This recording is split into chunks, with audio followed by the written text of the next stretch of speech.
Before the world ever knew the name Bruce Lee, before the films, before the icon, there was a quiet classroom in Seattle.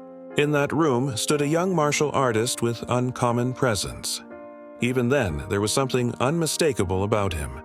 Confidence without arrogance, power without noise. And seated among the students was Linda Emery. From the beginning, she sensed it. She wasn't just watching a skilled instructor. She was witnessing someone rare, someone driven, someone different. Linda didn't see Bruce Lee as ordinary.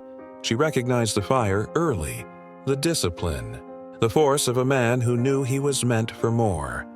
Bruce Lee didn't simply teach movement. He spoke with conviction about freedom, self-expression, and breaking limitations. Linda listened closely.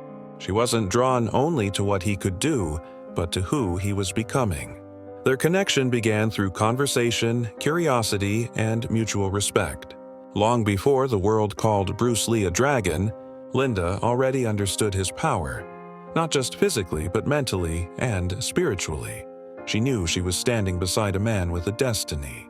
As their lives intertwined, Bruce's world was filled with intensity, training, study, reflection.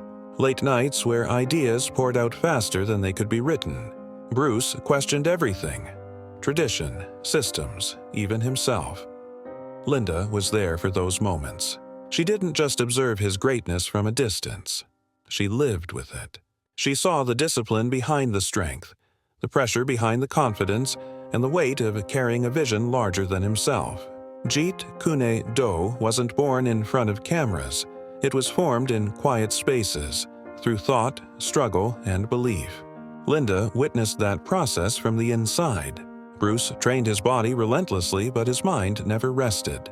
And Linda understood both sides of him: the warrior and the philosopher, the dragon and the man.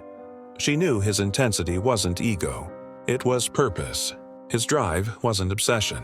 It was calling. Their relationship wasn't built on image or fame. It was built on loyalty, trust, and shared belief in something greater. Linda didn't need the world to confirm Bruce Lee's greatness. She already knew who he was. As Bruce's influence expanded and recognition followed, nothing about their bond was diminished. Fame didn't create Bruce Lee. It revealed him. And Linda remained grounded beside him, understanding the responsibility that came with such power.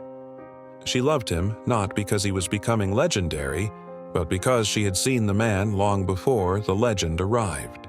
She knew his strength, his brilliance, and his heart. When Bruce Lee later passed away far too soon, the world felt the loss of an icon. Linda felt the absence of a king, but his presence never truly left. His voice, his philosophy, his spirit continued to move through the ideas he left behind. Linda Lee became more than a partner. She became a protector, guarding his words, preserving his truth, ensuring that Bruce Lee would be remembered not as a myth, but as a fully realized force of nature who lived with intention. The world remembers Bruce Lee as the dragon. Linda Lee knew him as the dragon and the man who carried that power with discipline, vision, and love.